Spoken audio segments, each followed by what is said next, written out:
This is Modern Persian Food, a culinary podcast for today's food enthusiast. We talk about classic Persian flavors, modern recipes, and embracing culture and identity through food. I'm Bita. And I'm also Bita. Welcome to our show. Hello, friends. Welcome to episode number 98 of the Modern Persian Food podcast. Today, we're going to be talking about Soghati, which are Persian souvenirs. As we're ending the summer season, we thought it would be a good opportunity to do a little cultural spotlight and talk about the custom of Soghati, as it is such an important part of Persian culture, and that we thought it would be a great time to kind of share some of that in case you've done any summer traveling or you know anyone who's kind of coming back from Iran or doing other summer travel, and talking about the fun idea and concept of Soghati. I'm here with the lovely Bita June, as always. Hi, Bita June. Hi. Hi, everyone. Hi. Let's talk about Soghati. Tell us, what are some things that we need to know about Soghati? It's a huge part of Persian culture.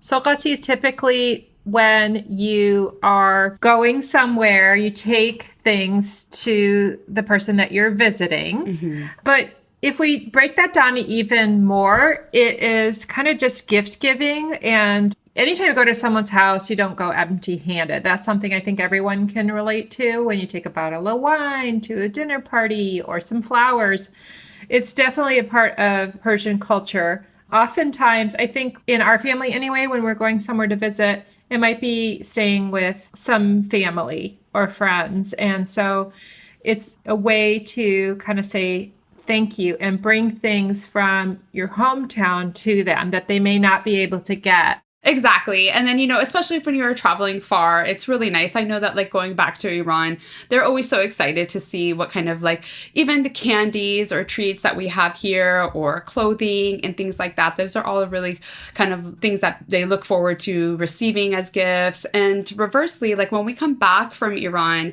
you can just have a suitcase dedicated just to the Soghati that you're going to be giving to other people. Growing up, I went to Iran a bunch of times and we always had family visiting, and there was always kind of some key Soghati items that we would look forward to, and even now I look forward to. So maybe let's talk about some of the top Soghati that we can kind of expect coming from people who come back from Iran, or maybe if you know someone who's coming, maybe you can ask them for some of these things. But starting off the list, I know this may not be the most conventional Soghati, but anything gold is always really appreciated. Oh, yeah. It's got a very high carat. So absolutely. Persian gold is something super special. I think Indian gold is comparable. Mm-hmm. It has such a high content of good quality gold that the color of it is different. Yeah, totally. So that's always fun. I think it's a little excessive to expect that people are going to bring you gold. But if you have someone or a close relative coming and they can bring you a nice bangle or some new earrings, that's always really fun. Yeah, or special occasion. Maybe they're bringing something for a wedding or a new bride or groom. Uh-huh. Yes, not every time, obviously, yeah. But maybe for a special occasion. The gold in Iran is something very special. Yeah. So if you're not getting actual real gold, another thing that is actually more expensive than gold by weight is one of the most special exports of Iran is actually saffron. Yes. So saffron, I would say, is probably one of the most popular Soghati that someone will bring you from Iran. Do you agree with that? Absolutely. It's a royal spice. Getting saffron as a souvenir from Iran is really fortunate. It's like gold. And when it's bloomed in water or butter, however you prefer to bloom your saffron, we sometimes call that liquid gold. Yeah, exactly. And when you buy the saffron there, when you receive it as a gift, it's usually in these cute little containers. Sometimes they're a little plastic container, or sometimes they're just in a little cardboard box, a small box that really kind of showcases the saffron. It'll have a clear window and you can see the beautiful strands of the red parts of the flower. And it's light and it's an easy thing for people to bring back. It is expensive, but it's one of those really special things that come from Iran that we love having. I just thought of a really cool souvenir I recently got from one of Bob's cousins who came back from a visit. Uh-huh. It's related to saffron. It was a beautiful gift box. It wasn't only saffron, but everything inside of the box had saffron. So it had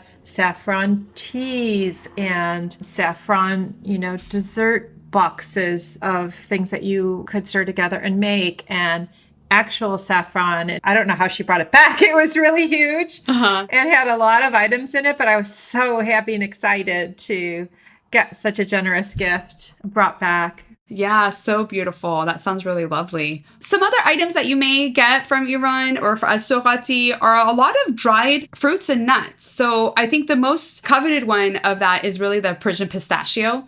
We have a pistachio episode that we talk all about it, but the pistachio from Iran, many times it's roasted with lime and salt and saffron, and it has such a unique taste. And like the pistachios themselves are like bursting out of the shell, and they're big and plump and super delicious. So I think pistachios is pretty much one of those soghati that is like, oh, piste, that's how you say it in Farsi, is piste, is always like such a treat to get when someone goes. If anyone asks me, what do you want me to bring back? Then I always say pasta. Yeah. There's also dried fruit. And specifically what I'm referring to is zirishk, the dried barberry that we use in zirishk polo and other foods. That's a little bit tart and a little bit sweet. And it's such a great addition to food. And it's actually kind of hard to get here. You can get them from Persian markets or your favorite online Persian retailer. But it's so cool to get it from Iran. And they're beautifully packaged. And that's like a fun one to get to. Back in the day, people would go as far as to bring back Persian carpets. Talk about a beautiful, very special, intricate art. Mm-hmm. One of my father's hobbies was collecting Persian carpets, and he became a specialist. So I have memories of him teaching me all about it, turning it over and looking at how many knots per square inch and what is this one made of and what does the pattern of this carpet mean? Now, is this tribal or floral? How many animals are in it? So it was a lot of fun. And he became a specialist in our area, and he would give speeches and lectures even at the universities. And he and my mom would get up early and go to auctions in the US and try to collect some of these rugs. But wow. First of all, I didn't realize that about your dad. That's so cool. Yeah. Yeah, I love it. He passed away coming up on 3 years ago. If he was here, it would have been so neat to have him as a guest. That would have been so cool if our fathers were around to have them be a special guest on our show. They had so much to say, but maybe we can substitute by having our moms on the show one day. Yes, absolutely. But yes, absolutely. I mean, if you are lucky enough to have someone bring you a gift of a Persian rug, then you are really lucky. But Persian rugs can be so intricate. And yes, those are all hand knotted, many times with silk weaved throughout it. And yeah, each kind of region has its own design even. So I think Persian rugs is definitely a very, very special soghati. If you are, the lucky recipient of a Persian rug, that would be awesome. But some things that are like a little bit smaller also some of the sweets and desserts and cookies. They have regional specialties. So I know like my family is from Kermanshah, and they have a bunch of specialty kind of cookies. They have the noon khormai and the noon berenji and noon shakari, which are all like these little cookies, and kak, which is like thin layers of pastry with powdered sugar and rose water all throughout it, and it's dry little kind of trapezoid shapes of the cookies themselves. And then, there's gaz, which is like a Persian, like kind of nougat pretty much, that has like pistachios or almonds in it with rose water, and sohan. Those are all really delicious treats that you can get from Iran. And a lot of times people will bring those back as souvenirs to just share with their family and friends, to enjoy themselves, and also to kind of like spread the word, kind of showcase some of those really beautiful treats that Iran has to offer for people who aren't lucky enough to be able to go. Yeah, what's another sort of candy that I was recently reminded of? It was in one of the photos that I found of my mom's last trip to Iran, to a coffee house. There was a little side of pashmak. Oh, yes. Persian cotton candy. Mm-hmm. And every once in a while, someone will bring that back. It's so interesting and different. Mm-hmm. It's very fluffy, but it's more dense than like American cotton candy. Yeah. When I think of American cotton candy, it's very light and airy. This is a little bit more dense, but it's like so soft and pillowy and like melts in your mouth. Mm-hmm. Powdery almost. Yeah. So fun. Mm-hmm. And another thing that people love to bring from Iran, you can get it here too, or you can make it yourself, is lavash. Oh, yes. Lavash and dried albalu. We love sour things, so that was always like a fun treat. But you get lavash in these huge sheets and all different flavors. Like you'll get like apricot and sour cherry and a bunch of different flavors and mixed sometimes, and these big sheets of lavash, and that's always really fun to get when someone comes back from Iran. If I ever get the opportunity to go on a trip, I'm bringing back lavash. You want to know why? Why? That sounds like it's really easy and efficient to pack. Yes, it's nice and flat. It doesn't take up a lot of space. It does get heavy. Really?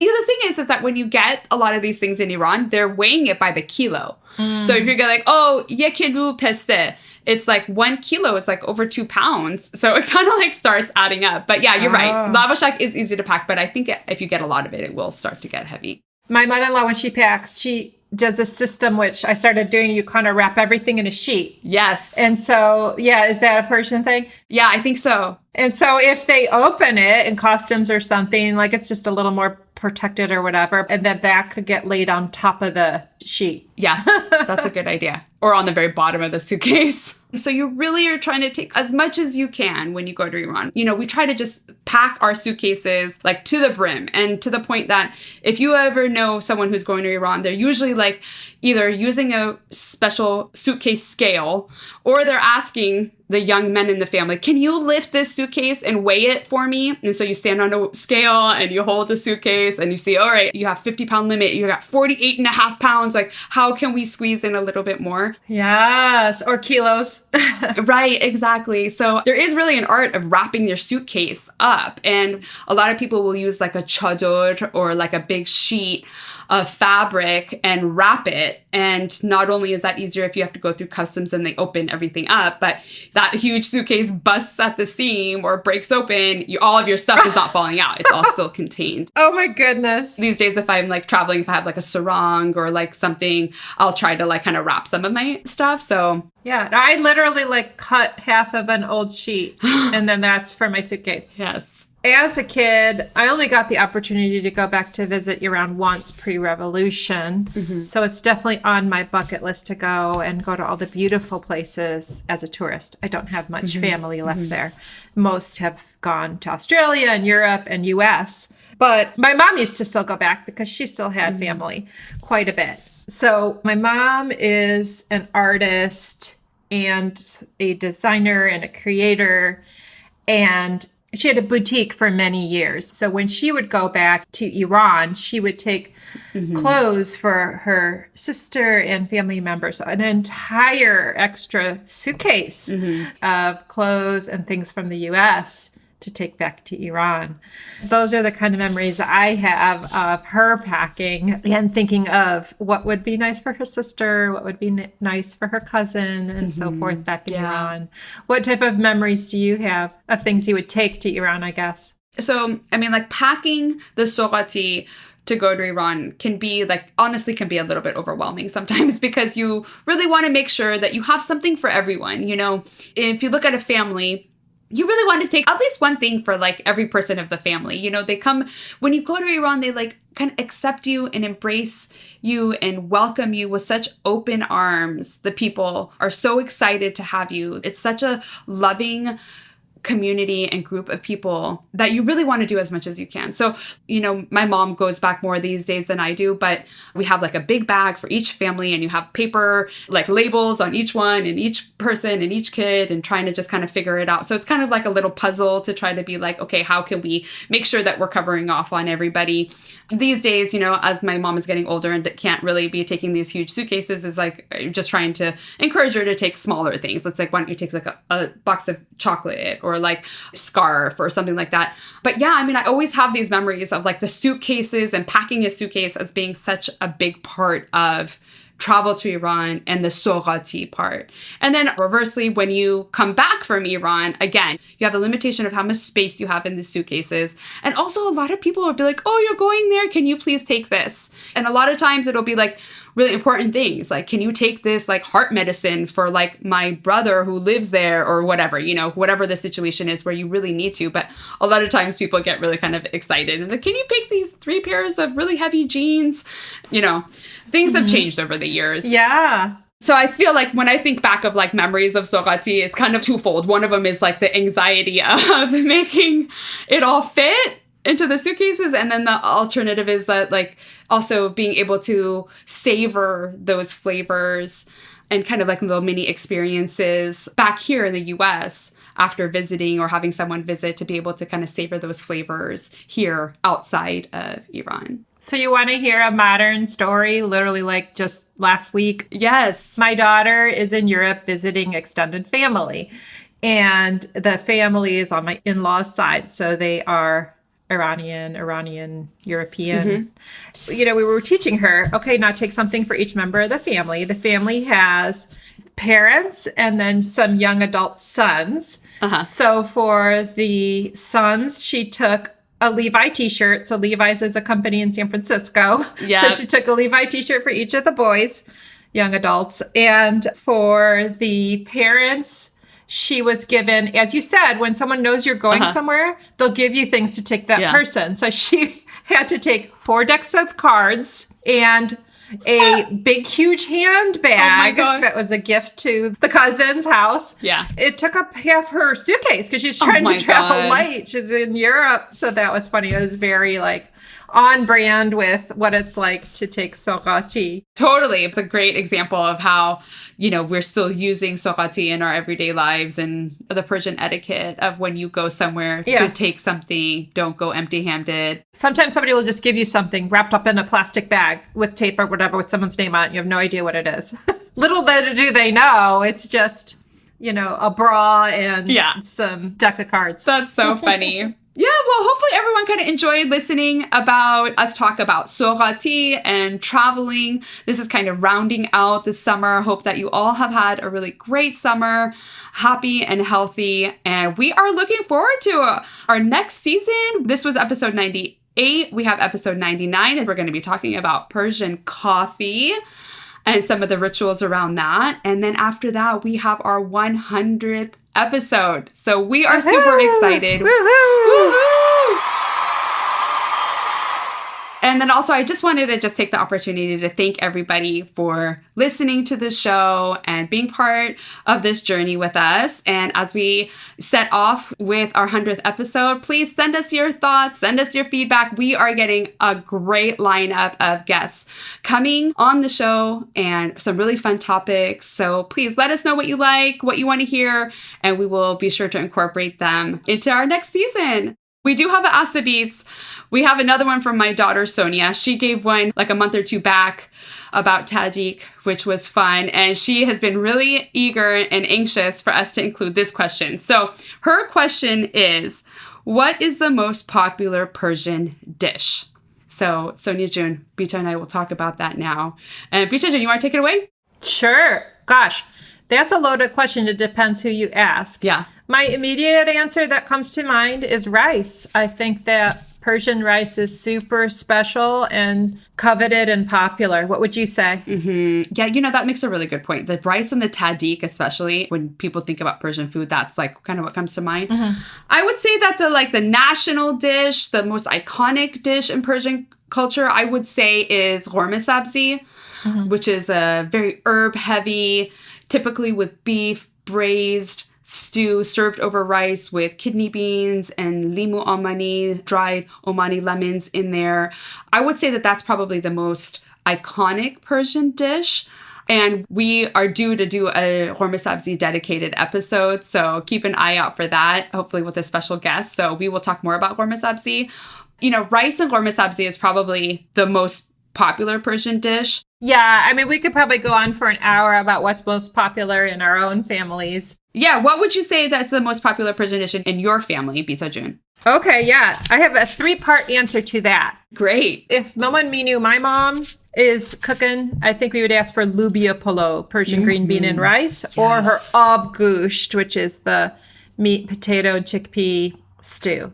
If we were to ask MJ, who is my mother-in-law, it would probably be zereshk polo, which is the barberry rice, saffron, barberry, buttery deliciousness, Or maybe her Ashrechte is also very good. Oh, aşırı. There you go. Yeah. And then the part 3 is just takeout. Takeout, Yes. most popular takeout for our family is qeime with the French fries on top as the khoresh. Oh. And then any form of kebab. Yeah, I would have to agree with you. Everything you just said started making me salivate for some real good Persian food right now. But I think that like if I wanted to do it from like my family perspective, it would be usually rice in some capacity, but like a kebab, a beef skewer would probably be one of the like more go-to type of dishes, or like a chicken, like a kind of braised chicken with vegetables and turmeric, really cozy, maybe some potatoes and carrots in there would be like super cozy and something that would be like kind of like a go-to in my family kind of like growing up. And for me, honestly, I'm trying to figure it out. We try to incorporate like Persian food and Persian flavors into our meal plans every week. My go-to these days is the kotlet. So that's like a potato and onion patty with a ground meat in there. We've talked about that a bunch recently just because it's kind of been one of our go-tos. If I had to say to someone like what's the most popular Persian dish, I would have to say the ghormeh sabzi, but it's kind of like morphed into like what our everyday lives are kind of forging the way for these days. Yes. Delicious. Well, thank you so much for the questions, Sonia June. Keep them coming. Awesome. Thank you, Bita June. And all our listeners, this was a lot of fun. And we will see you guys next week. Thank you. Bye-bye. You've been listening to the Modern Persian Food Podcast with Bita and Beata.